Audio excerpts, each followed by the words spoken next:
was thinking about how to start this off. I didn't want to do one of those.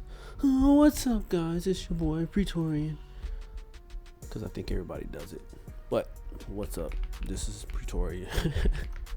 My first video I've ever made on YouTube. Figured I'd do this. I've been playing games a long time, man, and this is what I'm gonna do to pass the time in between. But yep, here's my first review ever of a game that I just finished. Got 40 hours in it. Mandragora Whispers of the Witch Tree.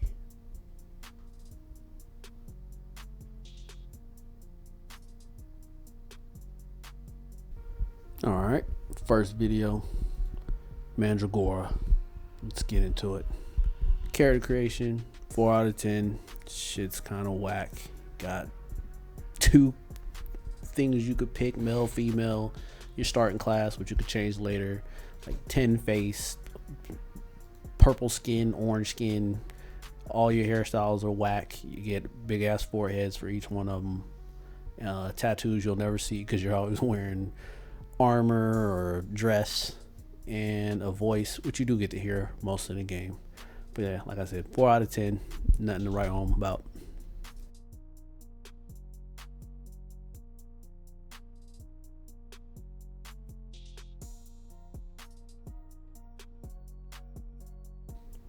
Let's get into the talent trees. About 5 out of 10. If you're kind of into the clicking all the nodes and trying to find the best path to take for the best abilities, not really my thing. The all the abilities that you're gonna get, you're gonna need anyway inside of your class, whatever you choose. There are a couple classes, as you can see here. We got Astral, Chaos, Wild, Assassination. There's a melee class, I forgot what it's called. It's on the first one, and then there's Flame Weaver. You can mix and match, although it's probably not the best thing to do considering all your stronger abilities are going to be at the top of the node thing. So you kind of want to fill out one and then change over, or kind of move over to the next adjacent one to your left or right. I don't think it's really fleshed out. There's some really broken abilities in some classes, and then not so strong abilities in other classes. I started as a rogue through most of the game and got all the way up to the last boss and just couldn't beat the last boss with that spec. I actually had to change over to Chaos Weaver, or Chaos I think is what it's called, and it's super strong, kind of broken, but yeah, unbalanced. I don't think it's really fleshed out, and I don't really care for the no thing anyway, but not bad if this is kind of your thing. But I'll give it a middle of the road, kind of 5 out of 10.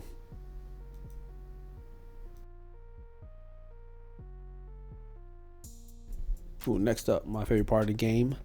I think this is where it really shines, is the graphics. They kind of do something like unique with the oil painting kind of look, and the really sharp transitions, as you see here, where it's not a lot of moving things, but gives off this kind of maybe comic type vibe. But I think it's really neat, a little different. They also do certain things with the character screen when you're talking to the NPCs, where they pop up and show you like a viewpoint of their face, and it's cool kind of looking, still oil paint theme, but it's just their face while they're talking to you. Another thing where they stand out at is the foreground and background. I don't want to compare to other games in this review, but like if you've ever played Limbo, and you can kind of see how the foreground passes by you as you stay kind of in the middle of it. But they add a lot of details in that. I think it's done really well as like the effects that they have, like the particle effects of like leaves blowing, and when you pass through pillars that are in the foreground, they kind of vanish so you can see your character. It's the small things like that that they did really well in this game. The smoke coming off candles as you play. So those little details in the graphics and the overall look of the game, I give it about a 7 out of 10. It's unique. Nothing you've never seen before, but I do like how they did it in this.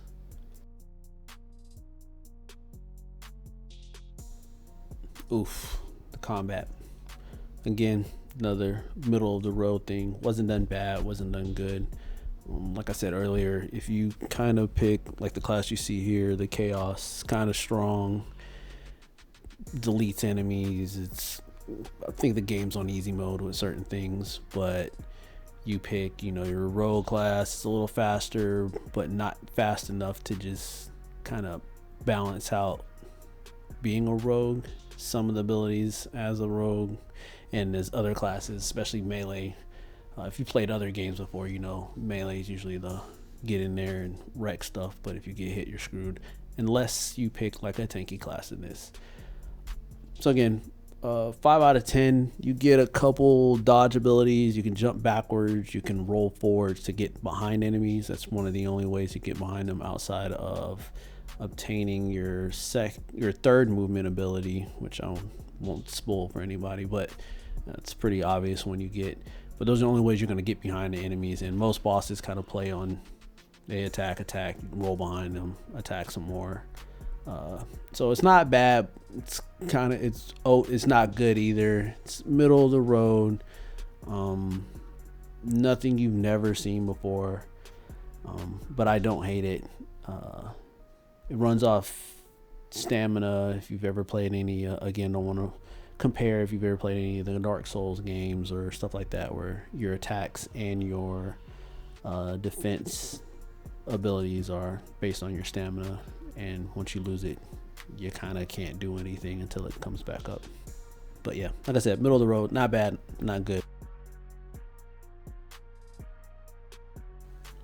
Exploration, I think the biggest part of this game. 6 out of 10. It's pretty standard Metroidvania type. You're gonna be looking at that blocky map a lot, just like you would in all the other Metroidvanias you've probably played. The areas are locked by about 3 different movement abilities you're gonna get, and really one of them you get late in the game, which I think it was, my opinion, just kind of a bad choice to put it so far back in the game that you really can't enjoy using it. Outside of that, you're going to be teleporting back and forth. They did kind of borrow that kind of Soulsborne concept of like these little lanterns you see that you can teleport to anytime you want to, but they also you'll unlock them and then you'll have to find like a little shortcut to get back to them. So if you've played any of the Dark Souls games or any of that stuff, like you'll kind of get that kind of vibe when you unlock this area and then you're gonna search around and then it somehow leads you back to the one you just unlocked. So kind of give you a shortcut, especially leading up the boss fights and stuff like that. So like I said, exploration, it's nothing new. You've seen it time and time again. Big blocky map, and uncovering it as you go. So they didn't, like I said, nothing new, nothing like that's been changed, kind of the same middle of the pack type exploration ideas, but they didn't do it bad. So 6 out of 10. Ooh, gameplay loop. Well, first you're gonna die, then you're gonna go look for bats and materials and NPCs to craft and gain experience to be stronger, and then you're gonna die. Then you're gonna be upset about dying. You're gonna go get your stuff back. You're gonna progress through the game, kill a couple bosses. You'll get to the end of the game, and then even your NPCs are gonna die. Didn't really understand that part, but yeah, you're gonna die a lot in this game. I mean, to be honest, and a lot of times it won't be the enemies killing you. It's some of the kind of I'd say unfair at times, like environmental kills. You're gonna fall and stuff. You're gonna hit the, like you saw, the top of a carousel thing, a little wagon wheel, but hit the ceiling and you die. It's a bunch of that, but they kind of make it fair in the sense of like you never go too far away, so that part's not as bad as it seems. But yeah, you're gonna level up by killing enemies. Again, keeps that same kind of Soulsborne thing where you use your experience, or in this case the I forgot what it's called, the souls or whatever you get to level up, to purchase items, as well as gold, find NPCs. They become part of your hub to make weapons, armor, pots, that type of stuff. You can also upgrade them. I don't think that was done very well. It takes a really long time to upgrade them and a lot of gold sometimes, and it just, I don't know, I think it just could have been done just a little bit better, because a lot of times you feel like underpowered by like how long it takes, and the grind to just get the stuff is not really worth it. So you kind of just stick it through with whatever weapon you got for most of the game until you find a new one. Obviously you're going to fight bosses. The bosses are somewhat unique. There's a few of them that kind of are pretty memorable, but a lot of other ones are just tank and spank. Some unfair parts, you're going to get ganked a lot, where there's going to be a room you walk in and you'll fight one enemy at a time till you get to the end, and then there's like 5 about to jump you, and because of how you move and how you attack and stamina base, sometimes it can feel unfair, and unless you're using one like this class I'm using now after I beat the game, where the shit just kills shit for you. But yeah, collecting stuff, leveling up, progress through the game, getting your movement abilities to finally get to the last boss. So yeah, basic gameplay loop in a nutshell.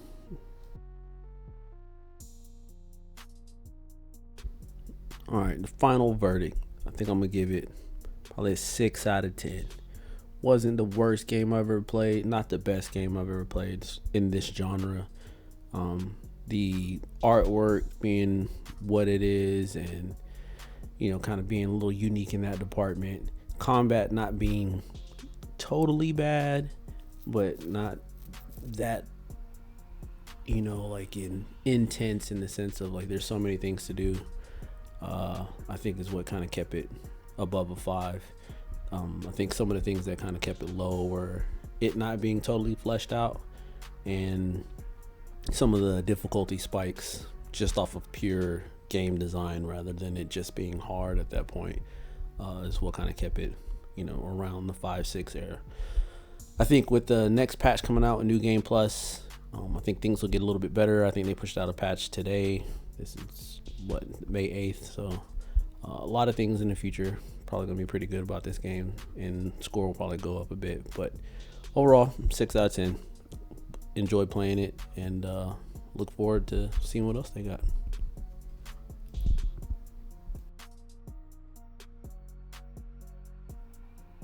I had to add this last part in here, although it's a spoiler for the last boss.